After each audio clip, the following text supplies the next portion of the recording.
This wouldn't change. 3 quotes. 3 quotes before you do it. Okay, thank And you. generally what you do is you seek quotes on proposals for work to be done prior to it being done. That's on any project. Well, yeah, you don't, Didn't we, I have a question. Didn't we- Mr. Chairman, if I might, you know, Mr. Smith keeps saying any project. Well, under 30B, there are a number of exemptions.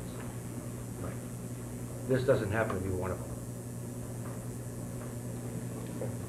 And it has to be an unforeseen circumstance and stuff like that. No, that has nothing to do with it. no. You're talking reserve fund, I'm talking reserve unforeseen fund. or emergency. Right. But coming to Unforeseen or the emergency. finance committee and asking for money to fund something that doesn't square with chapter 30B puts a finance committee in an improper position, and I don't think they respond to it that way. Well, I'll, okay, Mr. Bagan. yeah, so right now, what we need to do is they need to get 3 quotes. Do you have the procedures that they need to follow so we can move forward? If you're going in excess of $5,000, you need 3 quotes. I understand that. Thank you. That's, How do we get to the you will 5,000? lead them through the process. Okay. If they wish to Excess of accept $5,000. $5,000. Okay, I mean, I think that's all we're here for. I think if maybe I can, Should we belabor this? no, yeah, maybe we can let some Can we do assistance here. something constructive? Yeah, well, this is what we're looking at. If I go back to the original letter, as to what was done, what needed to be done to complete, excuse me. Mr. Chairman, can we ask for Excuse me, if I might make a suggestion, and that's, if we go back to the original January 16th letter, as to what he said has already been completed, in which I think we can all acknowledge, there was not a contract with the town. So there was not an obligation of the town per se, because there was no contract with the town. Now, whether if there were private funds that want to be raised to pay this out, to do that, that'd be a wonderful thing, and I don't think anybody at this table, or in this community, or in this town hall would be opposed to that. It's a great thing. But what he said was he needed an additional $3,000 to complete the work necessary to make the presentation at town meeting and get the, whatever, plans in order to do it. So it would appear, based on this letter, and I know there's a letter of clarification here, that he needed another $3,000. This is work that has not been completed yet. We could go out and get 3 quotes on, say, how much would it, you know, attempt to get 3 quotes to pick up this thing from where it is, and we could then have $3,000 worth of work done if Mr. Feingold, or Mr. Alexander says, you know, he's already told us $3,000 to complete the work, to bring it to town meeting. That would provide at least $3,000. It's under the $5,000 threshold, and then we can determine whether or not, then according to 30B, the internal policy is going to get 3 quotes. And if the town administrator says, you know, Feingold and Associates, Alexander and Associates are the best, the most reputable firm to carry on based upon the work that they've already done, you know, this sort of thing, and they can pick it up and run with it and get it done in a short time frame, that's a good scenario to go ahead and contract for the $3,000 additional work that needs to be completed with Feingold, Alexander and Associates. Then it's just a question of where do the funds come from.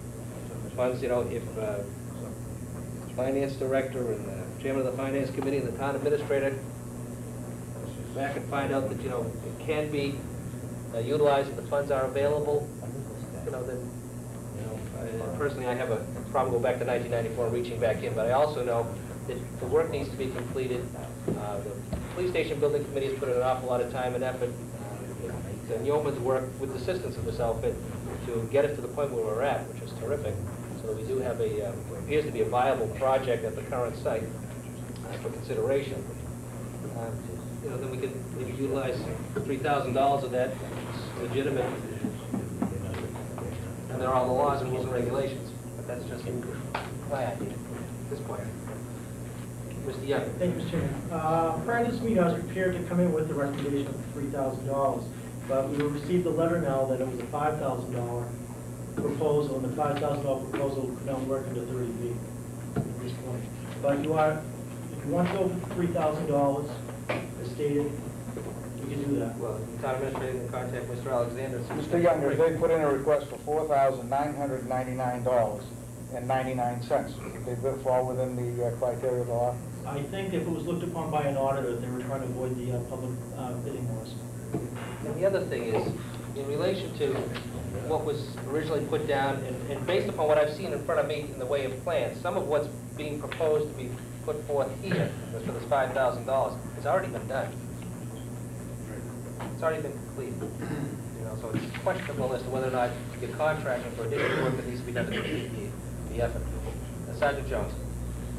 Yeah, I've been a There's member more of the- Jones in this room. Not related. No relationship, I know.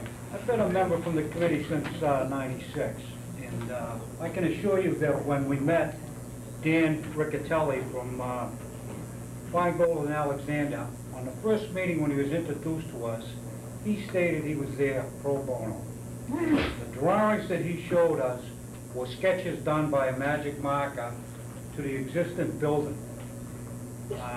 The members on the committee that were there prior to the new committee we have now knew exactly what was going on.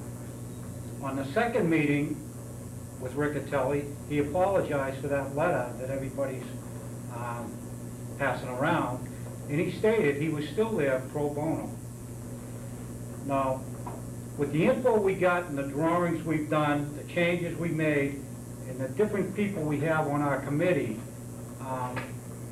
I'm pretty positive that the committee, without asking for any funds at all, can take the info and the drawings we have and present it properly at the next town meeting, which I believe is February 12th. From there, we'll be looking for Article 3 and Article 4, which we actually right now have attached dollar figures to those articles. Between now and then, we'll have to get ready for the debates and all the loopholes and all the barriers thrown in our way. But as a committee, we're willing to work twice as hard for the next 2 weeks so that we can meet that February 12th deadline. So right now, as far as paying, we can contact Alexander and Feingold and Alexander and say, listen, we're not going to be able to accept any services from you further. However, when we go out to bid, you'll be considered at that time. So I don't want to see the thing stall in the water right now, or I don't want to die before February 12th. And if the board has to, we can put something together for February 12th and make it understandable so the voter has a choice and a good understanding of what we're getting them into. Well, I think just based upon the information that we've been provided by your committee, I think there's a compelling argument that this is a viable project that's worthy of consideration by the public for those that want to keep the police station in the center of town as opposed to behind town hall. So I agree with you, Sergeant Jones. Yeah. Mr. Jones, Chairman, Mr. Jones. Agreeing up to 90% of what Dan said, as being a person that's been to town meetings since he was 21 years old. When you get in front of town meeting, talk technical things, if you don't have an architect there to talk to the questions, you're dead in the water. Mr. Reitmeyer. I, for one, will not be standing up in front of town meeting with an 8.5 by 11 sheet trying to explain to them what the police station is going to look like. We don't have an architect there, we have nothing, period. Mr. Finance Committee Chairman Jones. Well, I'm trying to summarize some of this because I think we're going down too many roads again. I only had the benefit tonight of this original January 16 letter, number one. Number two, I was at various meetings and I heard the word pro bono, just as Sergeant Jones has mentioned. Unfortunately, part of this came about when certain members of the police building committee were leaving, and there was a hiatus there of bringing in new people, and I don't think there was a collective group at the time really to steer it. And I've spent 3 or 4 hours discussing this with various people, and first I think asking for 499 is pushing the envelope. As much as I think it's wrong to suggest that they shouldn't get any money and go to town meeting.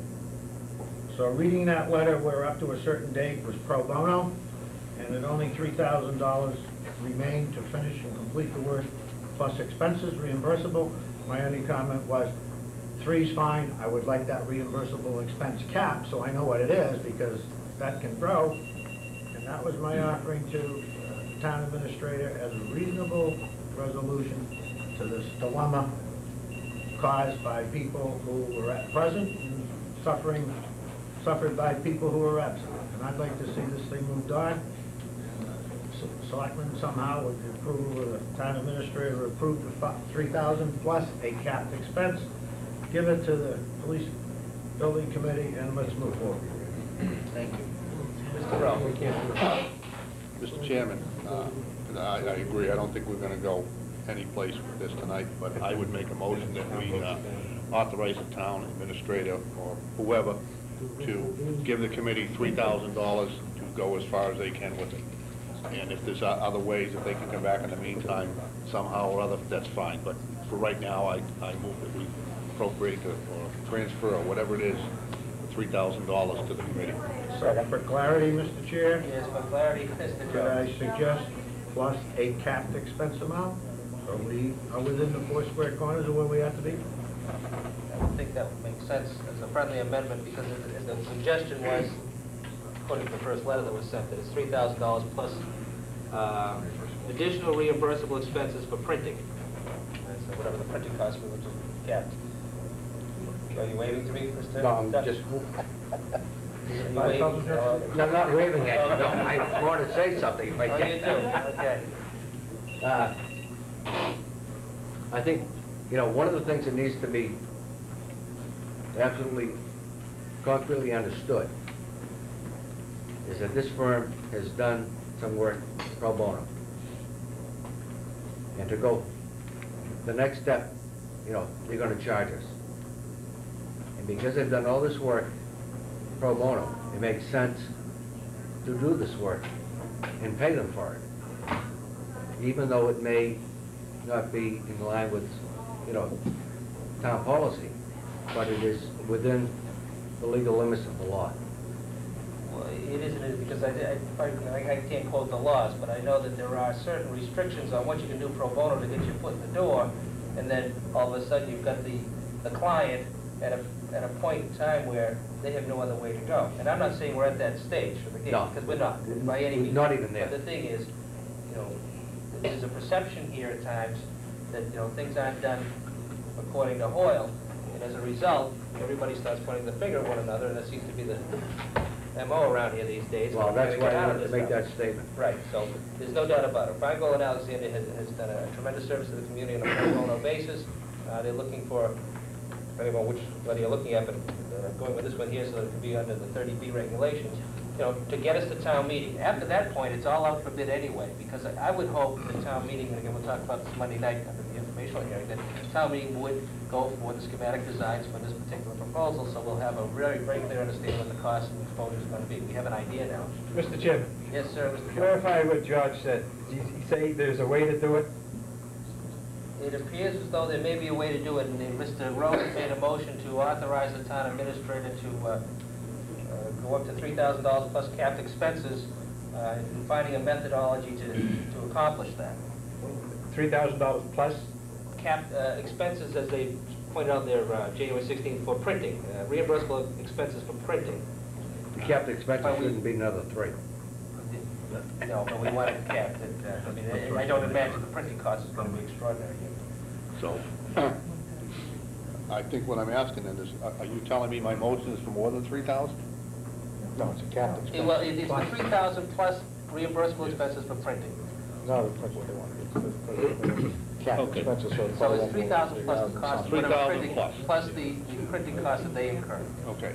You know, That's fine, because my intent was to let the committee decide, for instance, there's 2 presentations, one to the Public Safety Building Committee and one to town meeting, and maybe they don't need the public safety one, One of them they already did. or whatever, so that they can expend the money the way they feel is the best way.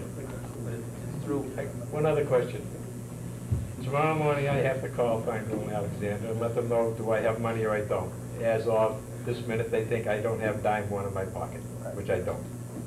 So I tell them tomorrow morning, it's $3,000 plus expenses for you tell them printing, that he has to with no contact. cap on the printing? No, no. You tell them to contact. No, wait a minute, you haven't put a cap. I want to know what I tell him. That gentleman over there, we're authorizing the town administrator, again, he already has the authorization on the charter, to enter into a contract. So you refer Mr. Alexander to Mr. Tom Younger to work out the details and the methodology of payment and how it's going to be done. Mr. Younger,